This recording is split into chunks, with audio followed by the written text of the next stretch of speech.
Welcome to Nordic by Nature, a podcast on ecology today, inspired by the Norwegian philosopher Arne Næss, who coined the term deep ecology. As Næss once wrote, there seems to be no place for place anymore. The things we need appear like magic into our lives, and for that convenience, we often have to sacrifice connection and community. We have become quite isolated from each other as we become more dependent on faceless corporations to provide the things we need, rather than knowing the people who produce them. Our ecological selves are being separated from the very idea of home, but somehow the loss of place is felt on a deeper level, and the longing for home persists.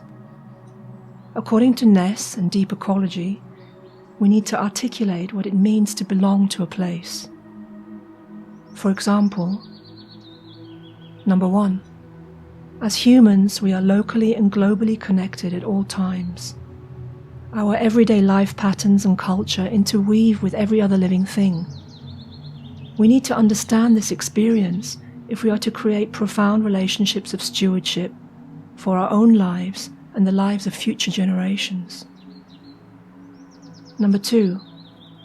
We must not confuse a place with our own house. We do not own a place. Other humans and non-humans have the right to be part of an ecology of place. It's important for us to share our sense of place with others for that place to thrive. It doesn't threaten our own identity or our own way of life to invite others to share the spaces where we feel we belong. Number 3. Natural experiences are not commodities to be consumed. A place is a living entity, a collection of interconnected ecosystems. A place has value independent of the services it provides to humans, but humans can be an integral and natural part of an ecosystem. Number 4. There is wilderness and there is countryside. One sees nature as separate to humankind, and the other sees humankind as a keeper of nature. Both concepts are human constructs. Number 5. We need to regain a sense of scale. Places and their ecosystems are being degraded by massive amounts of waste and pollution. Microscopic damage is also occurring, depleting our soil and our nutrition. We must also conserve the invisible equilibrium on which all life relies. In this episode on belonging, you will hear from 3 people who have thought a lot about what home means to them and what defines our relationship to a place. First, you will hear the words of Andrew and Kayla Blanchflower, tipi dwellers and makers whose way of life can be an inspiration for us all to live a little lighter. Andrew and Kayla met and fell in love in Oregon in the United States and decided to raise their family there with a closer contact to the earth and Mother Nature. You will then hear from the voice of Yvette Neshi Lokotz, teacher of hand drumming and making, and practitioner of the medicine wheel or sacred hoop healing, and tribal member of the Potawatomi Nation. I hope you have time to sit back and simply relax and listen with your headphones.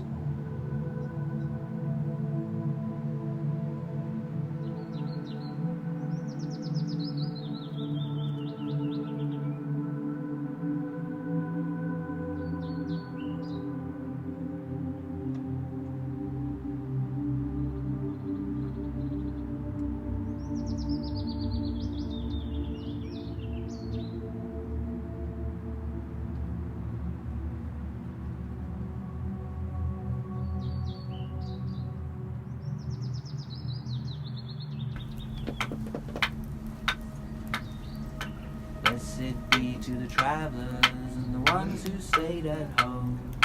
Blessed be to the travelers and the ones who stayed at home.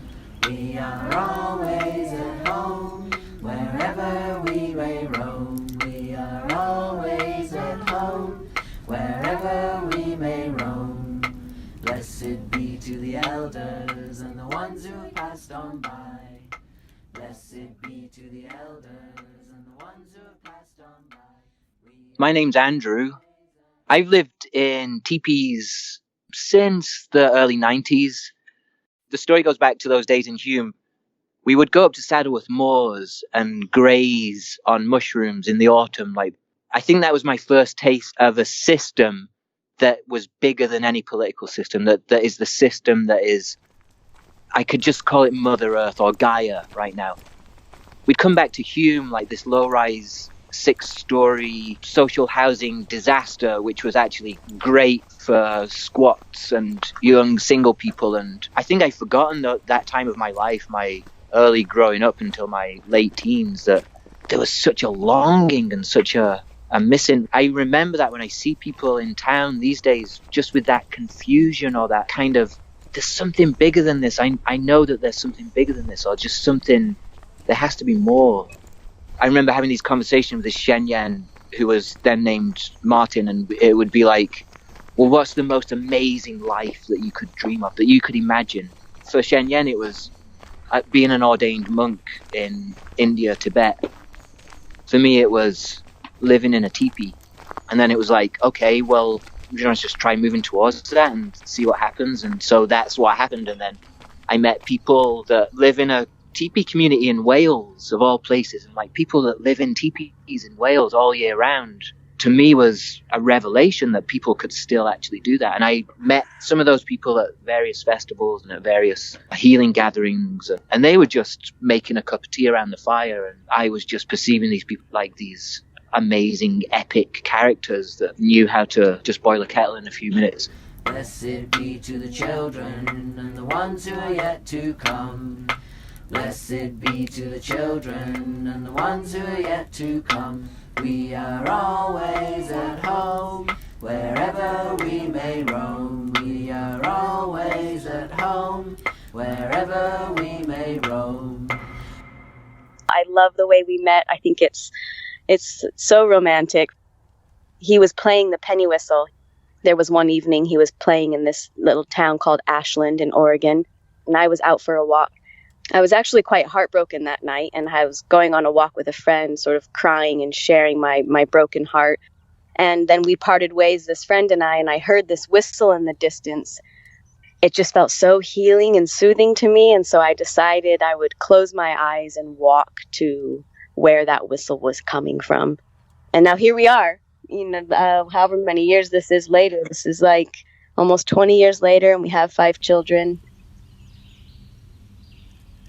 Basically, we live in teepees because we can be on the ground around the fire. Like, it's a way of manifesting our elements directly. I can get wood and water from find a spring or a creek or something. There's like 2 basics taken care of as far as elements. At the moment, everyone's busy in the shop. All the kids are in there making things. We're making shoes for the trip and making backpacks and traveling lodge and a bag for the traveling lodge. And Isla's making some gifts. She wants to bring these baby carriers to give to some kids that she knows over there. Yeah, so everyone's really busy using the sewing machines right now and making things for the journey, and that's a lot of fun. So we have 5 children. All of our children were born to living in the teepee. That's sort of one of the things that I kind of captivated me about Andy, was that he lived in a teepee, and he had come from a teepee community in Wales, and he knew how to make them, how to live in them in a way that wasn't like roughing it or camping, but quite luxuriously.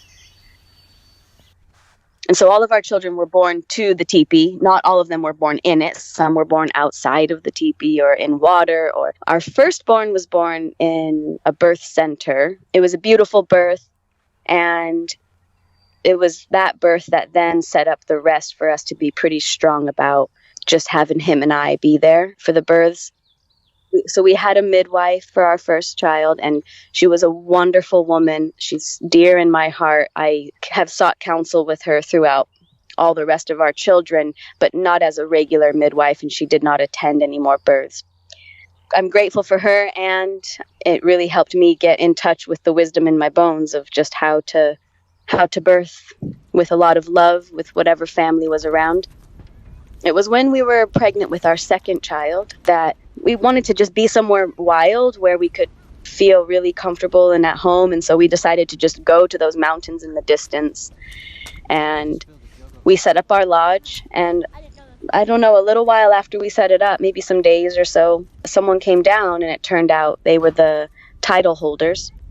But they loved the teepee. We made them tea, which is what we'll often do when surprise visitors come, and, let the fire do its magic on them like it does.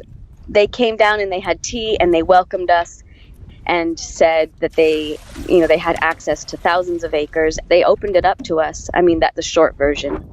And that's where the valley, the teepee valley model, where Andy came from in Wales, had such a strong influence in this little place in Oregon, which we ended up calling Teepee Village.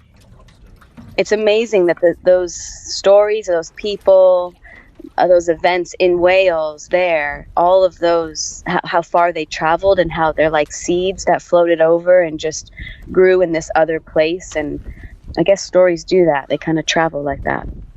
People would come and visit and find out if they wanted to stay for a while or not. It was a pretty organic process because, if people were up for it, fetching wood and water and cooking on a fire and living with the elements and dealing with mold and rodents and, rain dripping in and all of these things that have to be dealt with, then they would, they'd make themselves a teepee and rise to it and love it. And other people would find, quickly or not so quickly, that it wasn't for them. And so there was no need for any, egos to get involved to say, you can be here, you can't be here. The earth did the sorting out, I guess, maybe.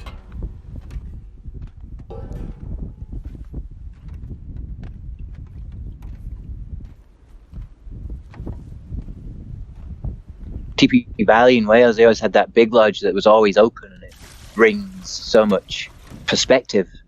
If we want new stories and new narratives, we can look back to stories that are 5,000 years old. What's so common in a lot of those folk tales is the answer to the problem comes from the periphery. It doesn't come from where we're looking at the problem. Like, it comes from a spirit out of the lake or an old woman in the roots of the tree, but we have to be open to that. We have to be at that point. Maybe it's not going to be until we're at that point of desperation that we will be open to that and hear it.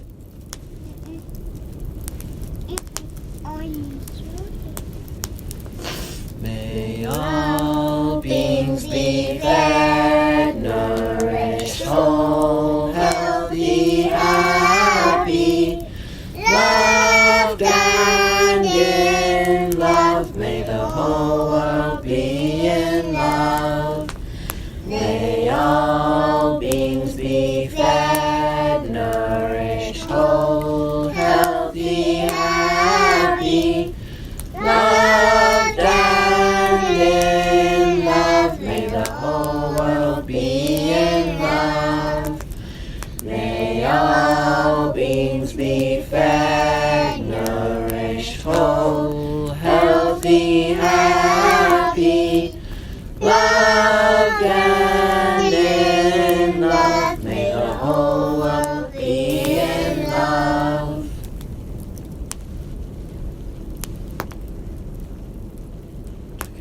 What does home mean? Thinking about these things they're meaningful to me, and we talk about them often in our home. It's been quite a thread for us because of, I guess we kind of considered ourselves as displaced, which is interesting to say because Andy isn't from the west of Turtle Island, but we made our family there. All the kids were born there. This whole village frothed out of the ground and blossomed there. Other children in the community were born there. For many years, we all moved together seasonally. There was a summer grounds and winter grounds. And so we're very connected with a place there. We moved within a range, a valley and a mountain range. And so we had high elevation camp and we had a low elevation camp, and seasonally we're moving together. We often hear that the only place where that's normal is where you're at. It's like the Nordic regions, it's like that kind of stuff is more widely accepted and known. And here it is a little bit. I mean, sometimes we're in places where we might be a bit more of the freak show. We don't find so many, but enough that we aren't alone, really. Right now, all winter we've been living on this beautiful ridge and with 3 other families. I mean, a community doesn't need to be a huge amount of people. There's enough people here where we can bounce off each other, and there's enough, diversity amongst the different skills between the grown-ups that the kids can, they go to what's inspiring for them for input. And there's other children here, and they have, this wide open, wild space to just be in and learn about together. There is some great power to us knowing the stories of a landscape and feeling how our stories are woven into those stories, and then we know our place because we know the land. Place is relevant in talking about home, but I don't think it's exclusive to place. And I think it could be, at least here in the United States, there's that consciousness of it's settler colonialism that really claims a place and says, this is mine.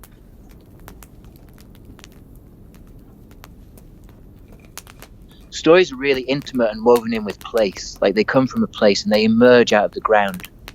As far as a new narrative, it's becoming apparent that a monolithic, a single narrative isn't really the way forward. It seems like in order to find unity, we're having to kind of decentralize. Someone a few years ago on a radio show was talking about that the only thing that unites us is our uniqueness. Like, the thing that unites us is our uniqueness. We're all different. So the ability to adapt. We're forgetting how to adapt. People are forgetting how to write down on paper. Through the seduction of convenience, people are forgetting how to feel a bit uncomfortable and rise to the occasion. I don't know what there is to do other than just try and be resilient and adapt. That brings it back to that relationship with place being something more dimensional than mere economics. It is just one single level or dimension of how a holistic relationship to place can be.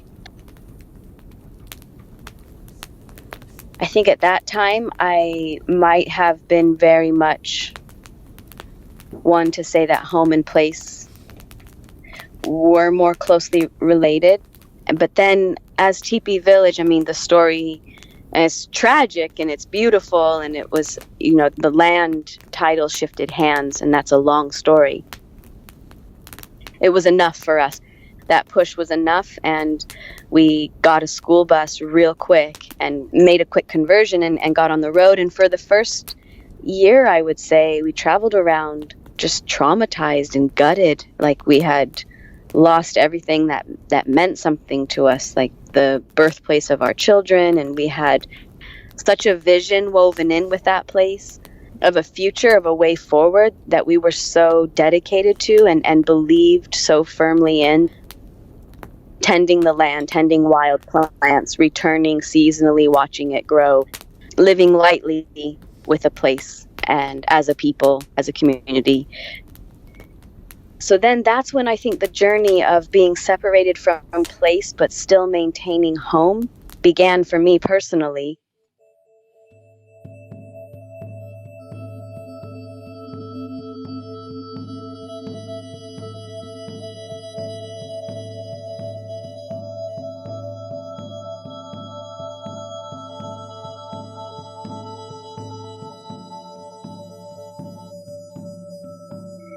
And then we kind of heard that call to go to Standing Rock. Well, not kind of. It came through really strong.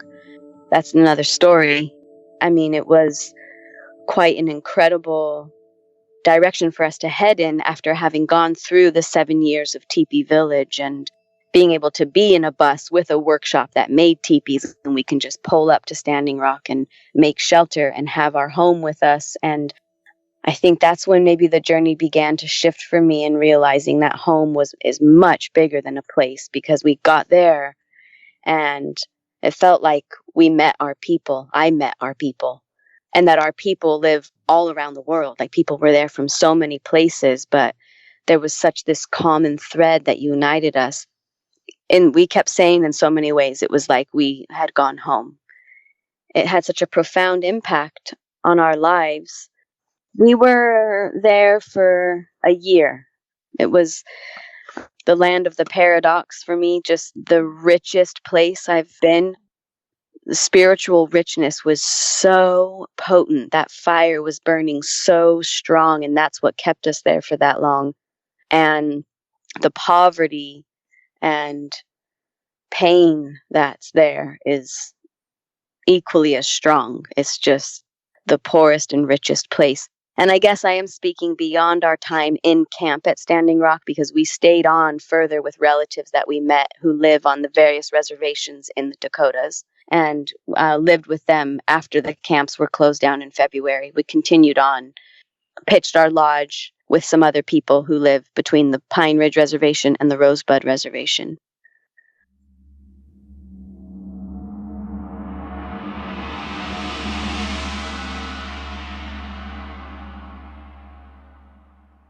This thing that they pejoratively call the environment, as if it's an issue, as if it's something that needs to be taken care of, as if it isn't the whole of everything that all of life runs through. It's a bit out of proportion, I think.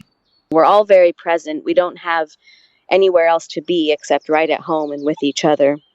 We like to say that sometimes it's kind of like we have 7 pairs of eyes. We're like this one body with all these eyes and all these noses and all these ears, just kind of moving through space and time together. And so it feels like we're that much more aware if we're in it together, taking care of each other, paying attention to each other's bodies. But we heat water on the fire. We have a wash tub. That's how we have baths. The healing journey requires getting sick together. We're blessed to have each other, to have the family. I send a bit of that good feeling out to those who aren't as fortunate to have a family container to hold them through their challenging times. I feel humbled and blessed that we do have that with each other. And we have all the time. We're so rich with time. So there's just no hurry, or there's no loss of job, money. Mostly this, getting ill, it has information in there of how to be living even better, how to be more activated in ourselves, maybe. Our bodies are maps. With the way we move in the bus, we've been traveling across the country. It's sort of been a requirement that we be very open. I mean, I guess we could do it in a closed way, but that's just not the way we do it. We move really slowly and always receiving whatever guests we meet. It's so curious to me the way a journey can unfold when we go with such open minds and heart. Especially with technology these days, we could really plan our route and plan where we stay and close our reality down so much with all this planning and being so destination bound. And then I think we miss out so much. And so by being so open, we're always in contact with so many different kinds of people, which I think grows in our kids a kind of adaptability and some resiliency and a way to navigate different cultural contexts.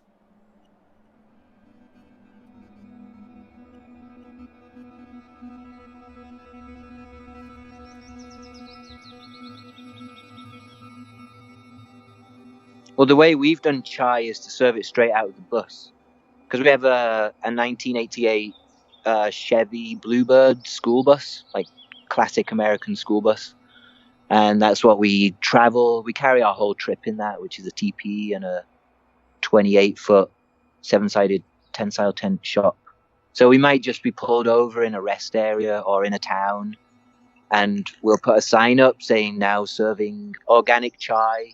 On the sign, it used to say donations welcome, and then we thought it has a poor aesthetic, so we just even scrubbed that off, and people still manage to make donations. And sometimes someone wouldn't leave anything. Most people would leave a couple, $3. Occasionally someone's left $100 or bunches of kale, or someone's brought us some venison or buffalo or whatever. And like we pull up in the town in the bus, and it's got teepee poles on the roof, and it's painted brown, and it's got water protector signs on the side, and people are curious, and often there's a person in a uniform who's bold enough to come and talk to us, and we'll charm them. But we have to invite everyone in for a cup of tea, because if we're not open, then we're dangerous and we're suspicious, because we are so different, and it's curious. Like, there is a longing. People come in and they just smell it, and I don't know what we smell like anymore. Like, mostly we just smell like wood smoke, I think. But we'll be cooking in there, and there'll be the smell of chai. And time and time again, there's just that longing for trust. I think it's not like there's no fear there anymore. It's more like a willingness to engage with that fear. Maybe that's what we have to do in order to stop plundering our ecology, our environment, is just give over and relax and know that there is enough abundance in the world.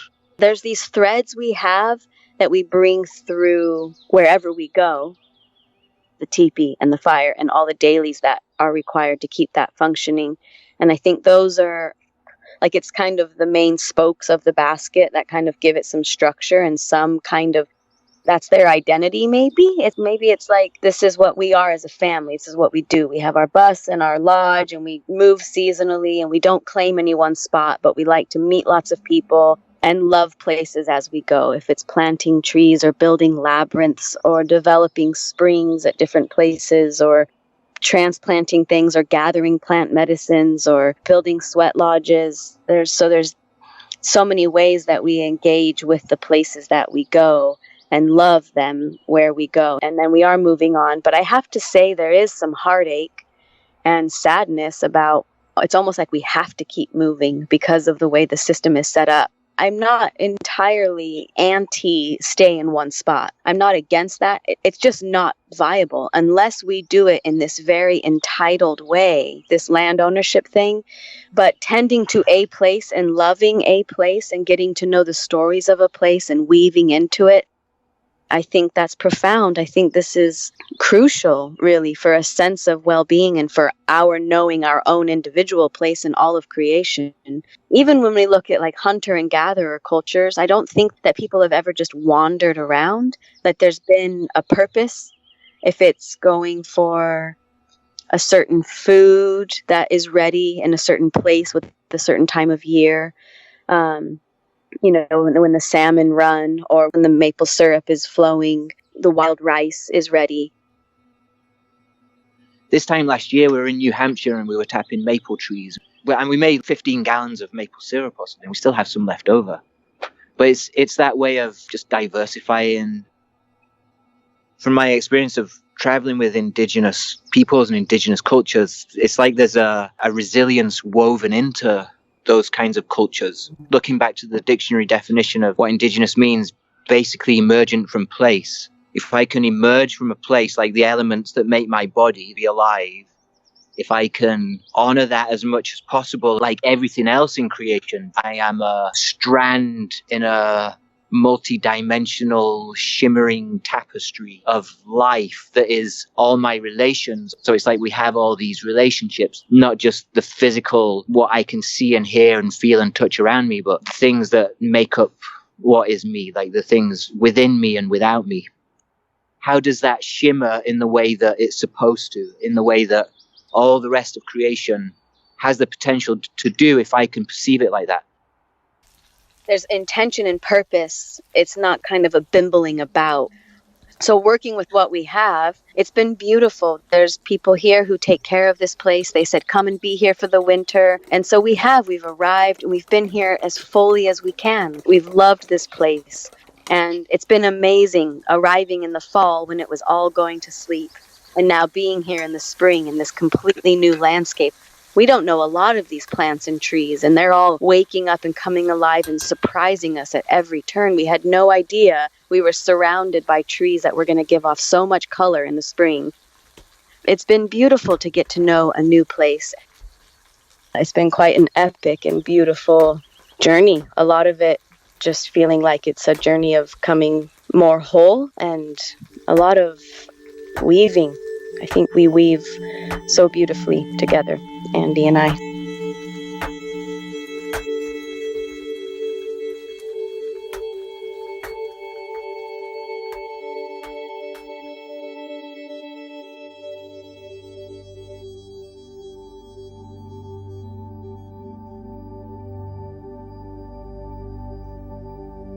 In your imagination, imagine going to a place in nature.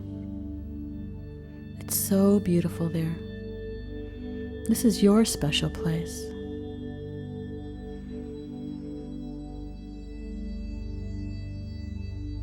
A place that you know so well that you may have been many, many times. It could be in your backyard. It could be out in a park, by a lake, the ocean, in the mountains. Your special place.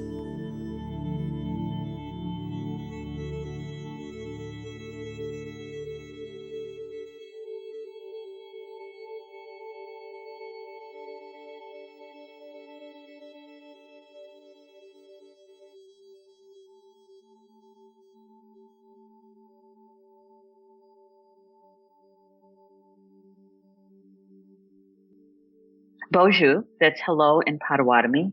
My name is Yvette Neshi Lokotz.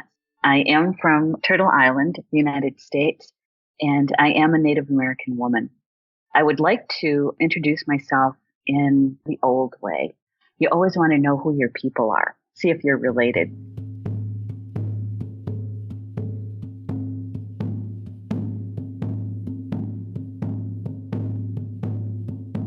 Nishnabe no Swin Beneshikwe, Nishe Dodam Jigwe, Dawajan Toma, Wisconsin, Nishe Misho Shkababen, Nishe Nokmes Gaga, Spreading Wing, Nishe Nos Kabemsi Ben, Nishe Nan Shewekwe.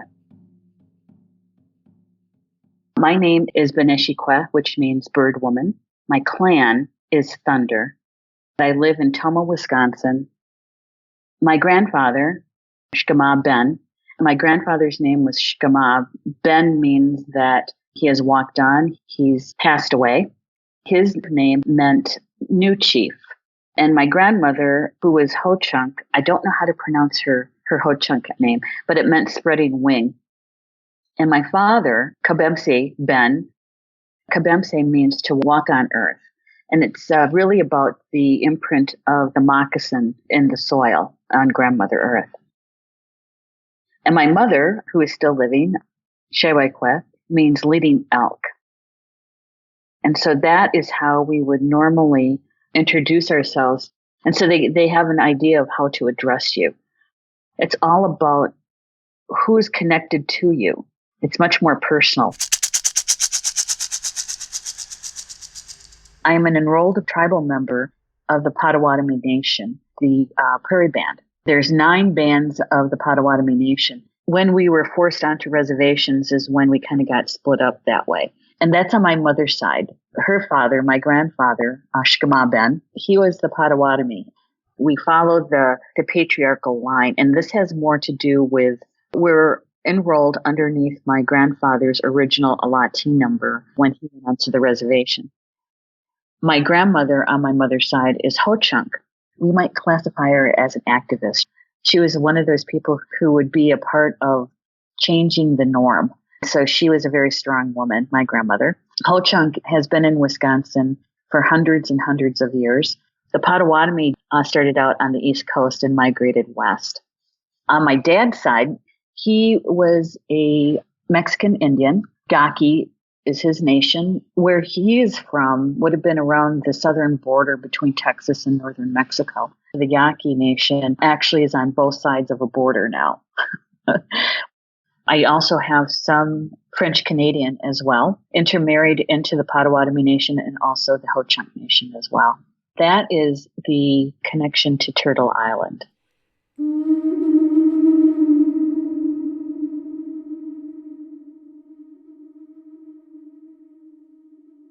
Turtle Island comes from an indigenous creation story. What we're talking about is the United States. The story goes, the creator created man. There was this rain. It was a deluge.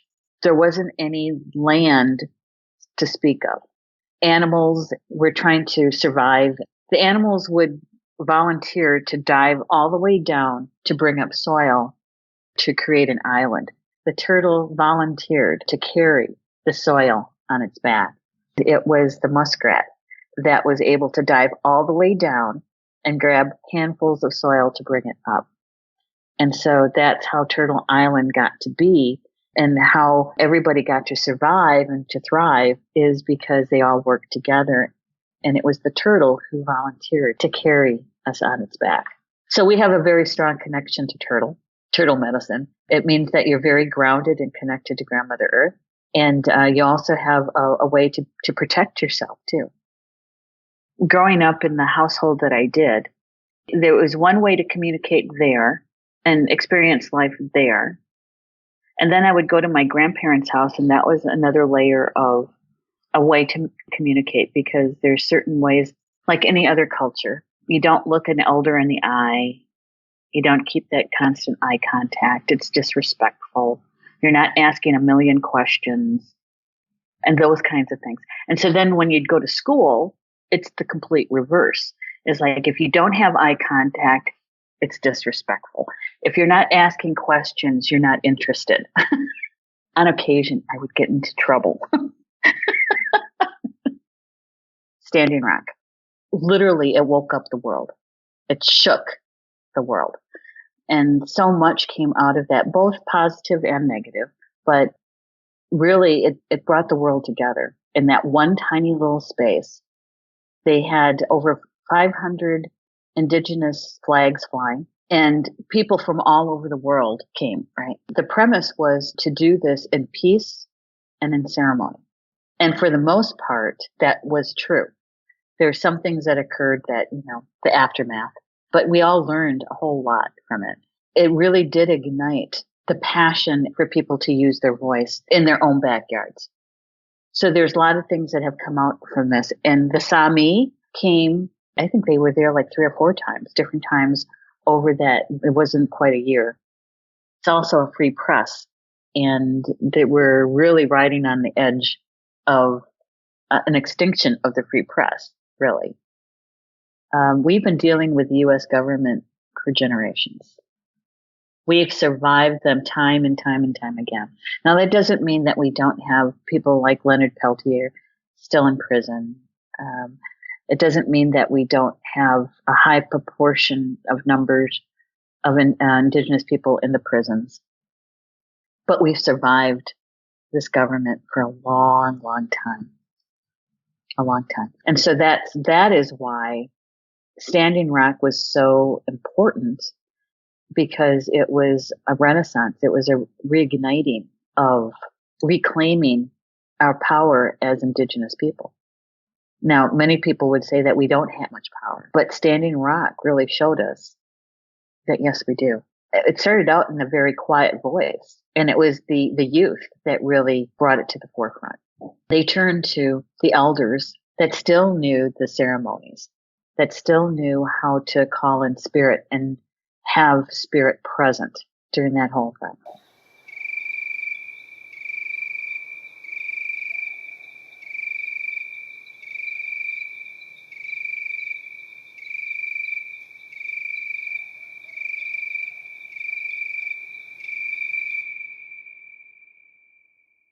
So many non-Indigenous people to Turtle Island are still very, very interested in the Indigenous culture. To be more specific, in the spirituality. I encourage them to really search out who their people are. But we're carrying our ancestors' wisdom and also their trauma in our DNA, in our blood, in our bones. And so we can make that connection through our ancestors. You don't have to make that connection through my ancestors. The culture I grew up in, we talked about spirit all the time. It wasn't anything new. But coming into what's been known as the New Age world, realizing that all these people had Native American guides. And I'm asking, why don't I have Native American guides? Because I don't. Okay, so how come I don't have Chief Red Cloud as my spirit guide? And it's like, that's because you call them ancestors. It's like, oh, okay. So here the light bulb went on. But why do so many non-Indigenous people have Native American guides? Because they're being taught or given opportunities to remember their connection to Grandmother Earth. And so with Indigenous people, our belief is really about our connection, that we have this very loving and strong connection to Grandmother Earth, protecting sacred sites, cleaning up the water, picking up your own trash, for goodness sake, those kinds of things, right? Is a calling on your spirit guides to help you to rekindle or reconnect to Grandmother Earth. It's hardwired in us two-leggeds, in us humans, to protect what we love. And if we can remember how much we love the earth, we're going to protect her. Being indigenous to this continent, there's some things that I took for granted in my culture that I didn't realize until I was a young adult, is that when you grow up in the culture, the spiritual connection that we have to the earth, it's just your life. It's your way of being. You don't question why we do ceremony and call in the four directions, why we address Grandmother Earth and Grandfather Sky, because everything goes back to Grandmother Earth. Our culture is based on our connection to her. It's your life. It's your lifestyle already. There's many of us who do keep that connection and nurture it, because like any other relationship, you have to pay attention to it. And so sometimes I think that we take for granted that kind of connection.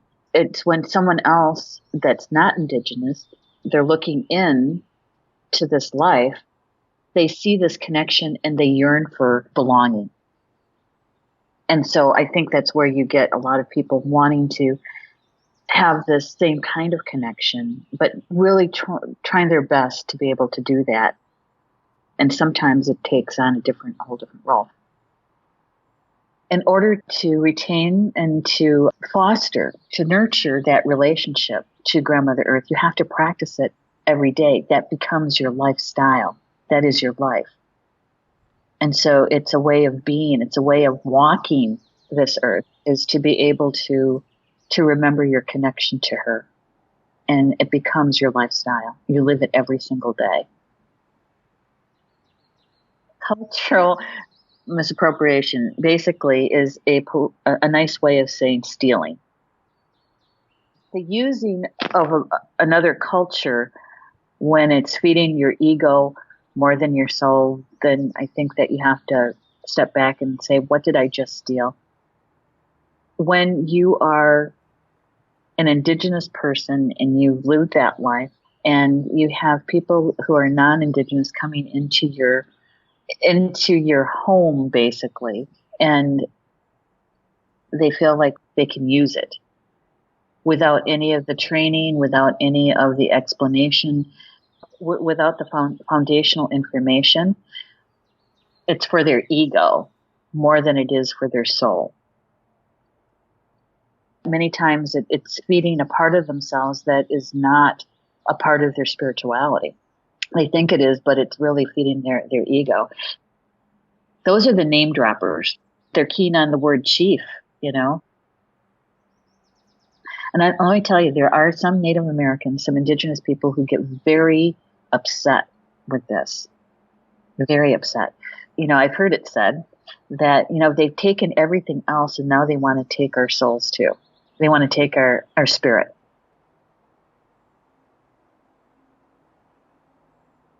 What do we call ourselves, right?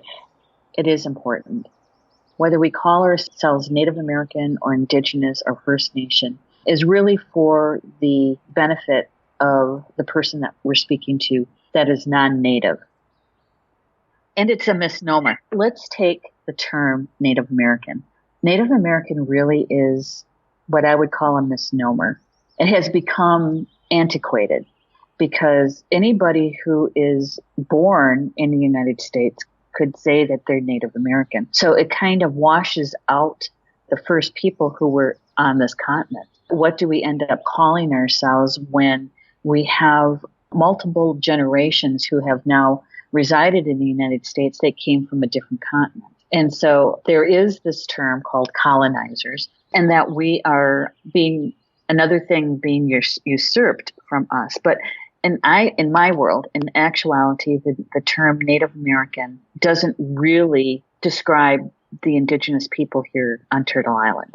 It really doesn't describe, in truth, the original people here, and especially not American Indian, because because this man who said he found this new world, we were already here, and he was lost. He thought he was in the East Indies. That's how we got the term Indian.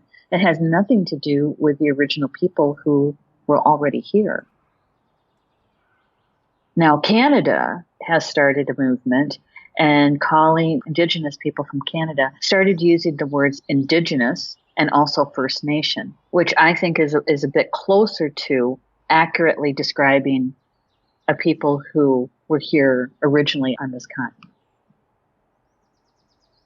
We're still using all these phrases that we slide back and forth between, depending on who we're talking to. And I've also found that it's generational. Because my mother, who just turned 100 on Saturday, she still uses the terms American Indian or Indian, and also uses Native American.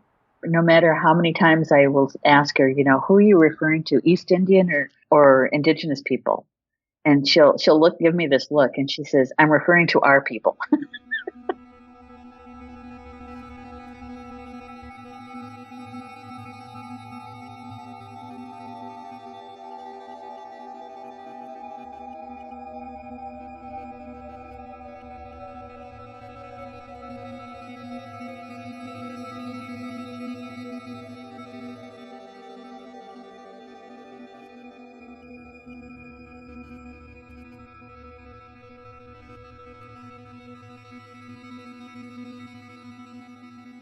She was part of the mission school generation. And most non-Indigenous people don't realize that's still occurring, that children are still being taken from their homes and placed in boarding schools to create a person who is more non-Indigenous.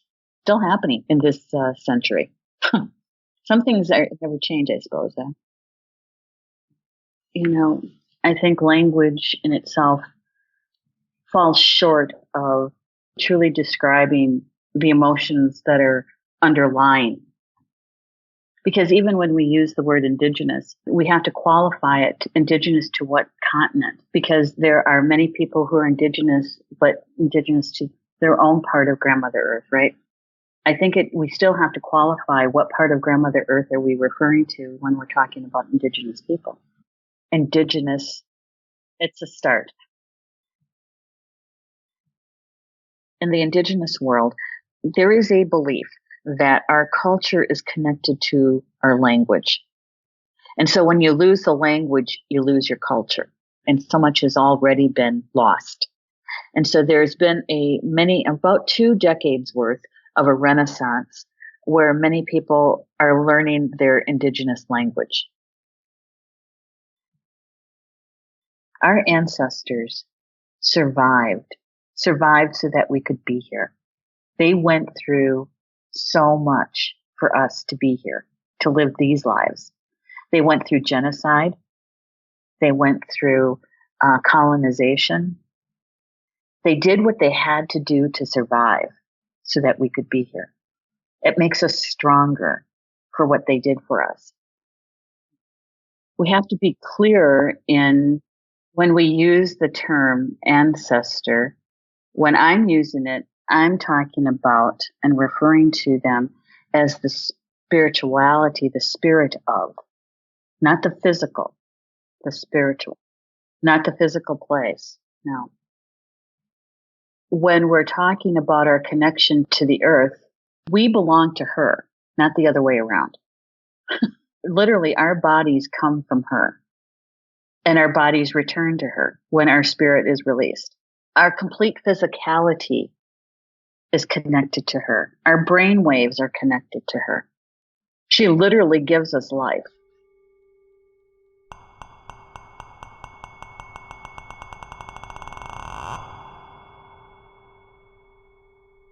ceremony and ritual touches that part of our brain, we recognize that, oh, something important is happening here. It's about making that connection to nature, to all that is really the creator, all the planets, the sun, the moon, the four directions, to all the animals, to all bodies of water, to all things green, to those who fly, to those who crawl, to those who swim, all of creation, the entire universe. And so when we do those kind of ceremonies, we're all watching and we're listening. And we're also feeling our connection to each other and also our connection to the earth and to all of creation. And that we're reminded that we are a member of nature, that we're not separate from it or separate from each other. And so when you're looking at nature and the ecosystem that we're all a part of, it's a very large body that we call Earth. You can't take one piece out and take a look at it and say, this is the only thing that we're going to be concerned about. There's something from an indigenous point of view is that all of Grandmother Earth is sacred. The whole is sacred. We have a commitment to her to take care of her. That's why we call her grandmother. And so if we can look at her as a whole being rather than bits and pieces, that we can start to remember our connection to her. And that we actually see ourselves as a whole being rather than bits and pieces.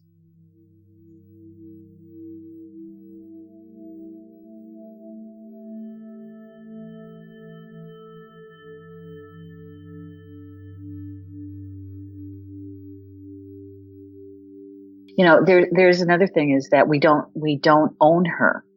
If she decided that she was done with the human race, done with the two-leggeds, it would be so easy for her to shake us off her body. We have such a loving and complicated relationship with her. Literally, we are one of her children. How does a parent correct or explain to the child why they can't do this or can't do that or why they should do something? How does a parent do that? Shows them consequences. And I think we're being shown consequences. And so for those of us that are awake and we see, sense, or feel it, is to be able to use our voices in some way to say, you know, let's listen to this. Let's go out and actually pick up some trash. Take your children with you to pick up the trash. You know, some people think that it's so, you know, overwhelming. You know, what can I do? You know, I'm not going to affect anything. Well, when everything that we do affects someone else, we're so interconnected. Start locally, start in your own backyard. What are you doing to affect your own home? What are you doing? If you feel like that's the extent that you can help, well, then that's fine. That's good. At least you're doing something. There's others that will take on a more regional or national or international because they're meant to. How are we planting our garden? How are we tending it? How do you want others to experience that? You know, what do you do for other people? We live in a world of duality. When you see the really negative and very low vibrational side of it, what's the opposite? Because there is an opposite. So where is that? Where do you find your joy? What place is that? And go there. Put your energy there.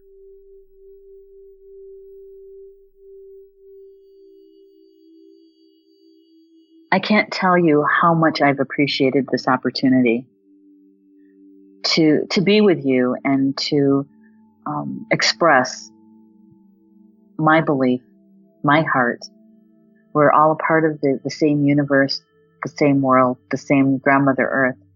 And it just gives me such joy to be able to take this time to be with you. And so thank you. In Potawatomi, it is Ketchi Miigwech, which is a very large thank you. And also Igwin. Igwin is a more formal thank you that we reserve for elders and for special occasions. And so I want to tell you, Igwien, for giving me the opportunity to be with you.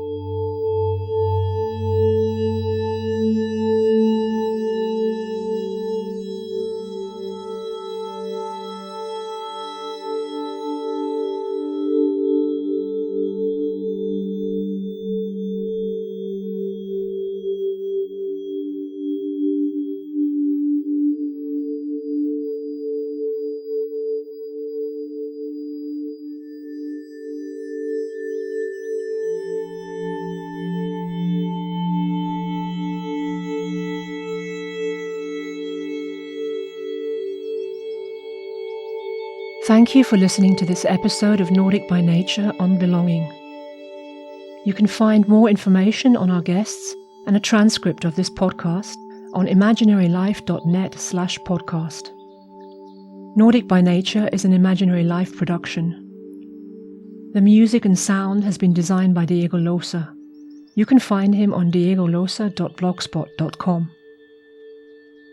Please help us by sharing a link to this episode with the hashtag Traces of North and follow us on Instagram at Nordic by Nature Podcast.